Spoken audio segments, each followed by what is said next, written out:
Olá, estudante, tudo bem com você? Sou a professora Natália, da disciplina de Geografia do segmento EJA 8º e 9º ano.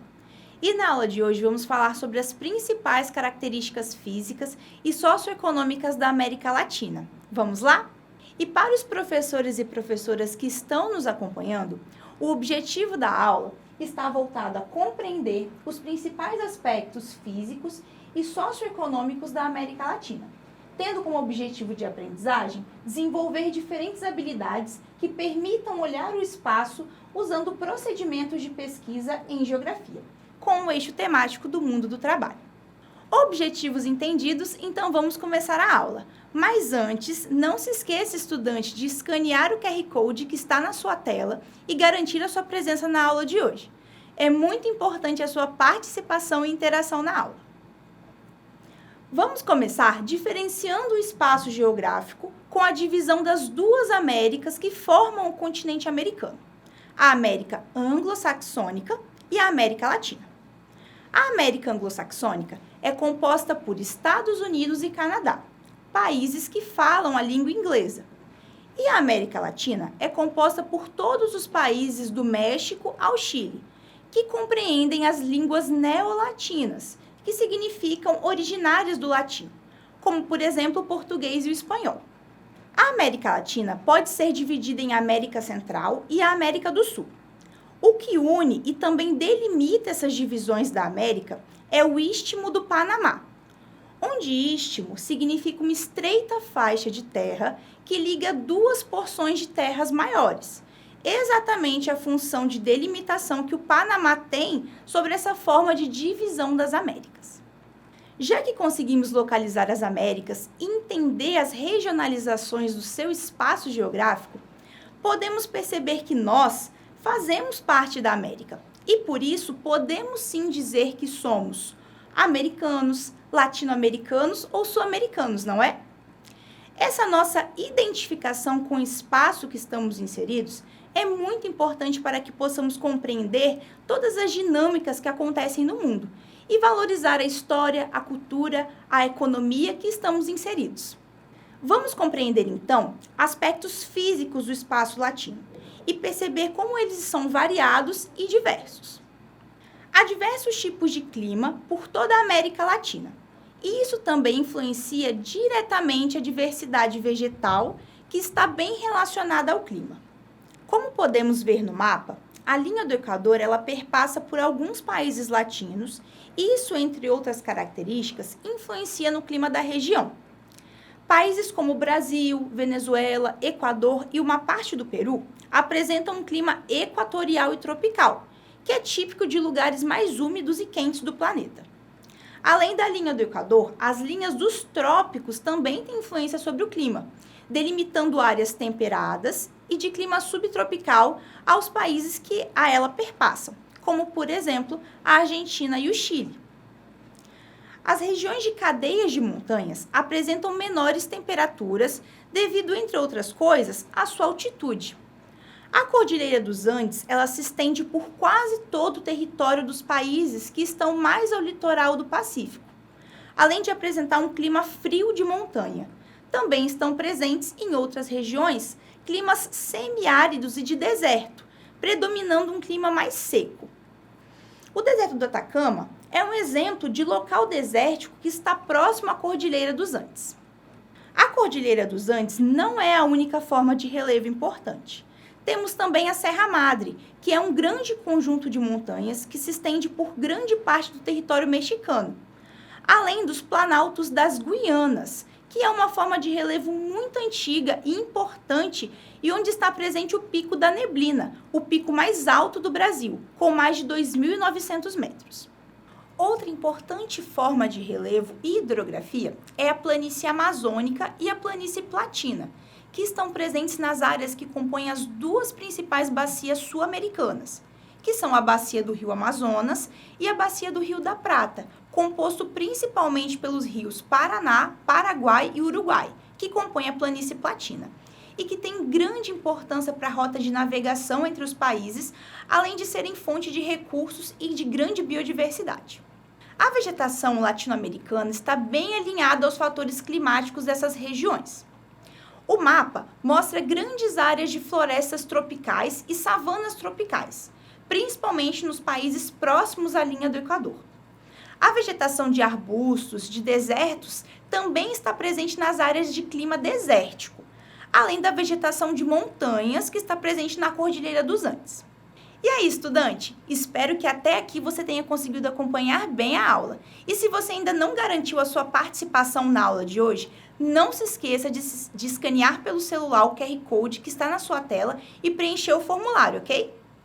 É importante ressaltar que os países latinos apresentam até hoje em sua história, cultura, língua e religião muitos aspectos dos colonizadores europeus que exploraram suas regiões. Muitos indígenas e populações nativas, como os incas, os astecas e os maias, que ocupavam esses territórios, tiveram seus territórios dominados por colonizadores europeus. Isso resultou, além de uma imensa diversidade étnica por todo o território latino, marcas no desenvolvimento econômico e social dos países. A produção agrícola é fortemente presente em todos os países, porém as técnicas e processos de produção se diferem bastante. A produção nacional, de pequenas e médias propriedades, é a mais predominante, com o plantio de alimentos básicos para a população, como, por exemplo, os milhos, os feijões, as batatas. Esse processo é feito por produtores agrícolas da região, com tendência da produção a ser voltada ao mercado interno. Já grandes latifúndios, como monoculturas, apresentam maiores produtividades e também maior apoio financeiro. São essas principalmente as culturas de soja, do trigo, da cana-de-açúcar, entre outras. Essa maior produção, com maior desenvolvimento tecnológico, é feita por empresários, fazendeiros, engenheiros e agrônomos, com o intuito da produção ser voltada principalmente à exportação. Além disso, a pecuária, principalmente o gado bovino, se estende por grande parte dos países e também são destinados sobretudo à exportação. Aqui nós podemos dar destaque de exportação de carne bovina para o Brasil e para a Argentina. Como comentamos há pouco sobre a influência dos colonizadores na formação social dos países, com as primeiras grandes navegações e descobrimento dos europeus sobre as Américas, as terras da América Latina eram denominadas colônias de exploração. Isso significa que eram colônias que serviam aos interesses das metrópoles europeias e que, por isso, se apropriavam de todas as riquezas da colônia. Essa exploração ela foi marcada por muita escravidão, monoculturas com produção voltada ao mercado externo e grande dependência da metrópole europeia.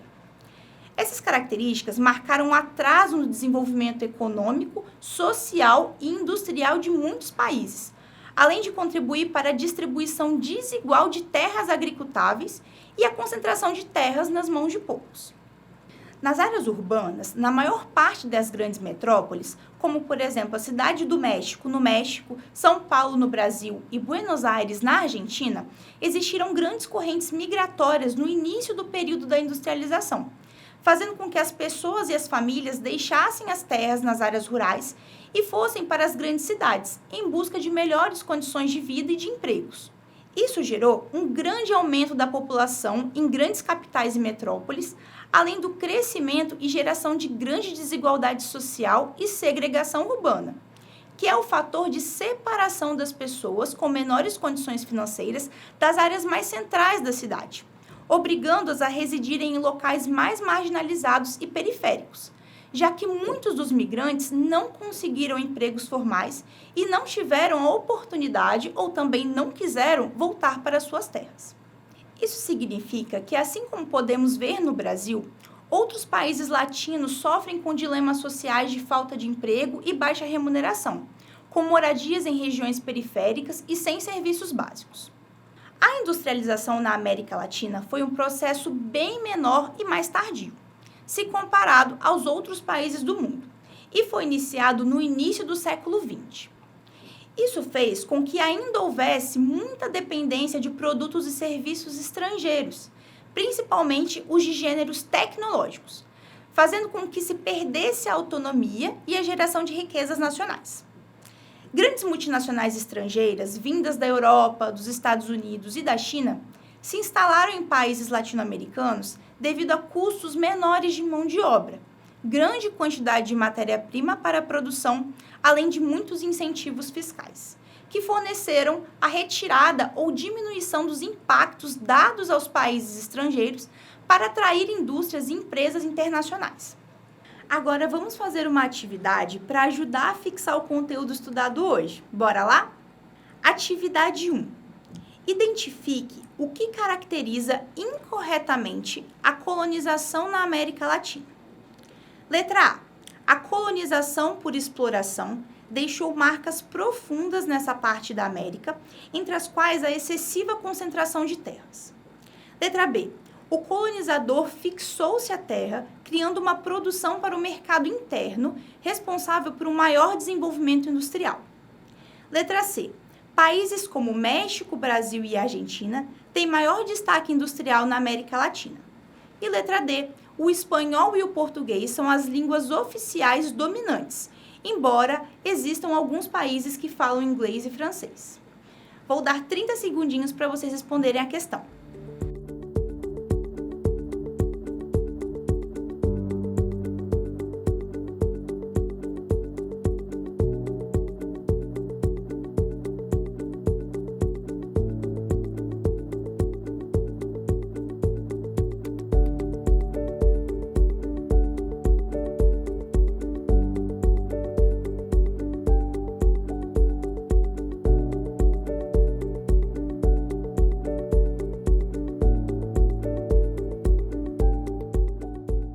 E a alternativa correta, ou melhor, a alternativa incorreta, é a alternativa B, pois os colonizadores europeus não criaram e incentivaram uma produção interna, mas sim externa, e muito menos o desenvolvimento industrial, que aconteceu de maneira mais tardia nos países latinos. Além disso, os colonizadores europeus não se fixaram aos territórios das colônias que exploravam. E aí, conseguiu acertar a questão? Eu espero que sim. Caso tenha dúvidas, pode enviá-las pelo nosso canal oficial do Dever em Casa na TV, no Instagram, @Dever em Casa na TV. Na aula de hoje, falamos sobre as características dos aspectos físicos e sociais da América Latina. Relevo, clima da região e fatores que favoreceram a atual formação social e econômica dos países. Percebemos o quão diversas são as características dos países latinos e como fatores em comum, como as desigualdades sociais, são reflexos de muitos anos de colonização, mas que é inegável a importância histórica, cultural, social e econômica que pertencem às populações latino-americanas. Você, estudante que ainda não assinou a lista de presença, não se esqueça de escanear o QR Code que está na sua tela. A aula de hoje termina aqui, mas espero vocês na próxima aula. E não esqueçam, mesmo distantes, estamos juntos!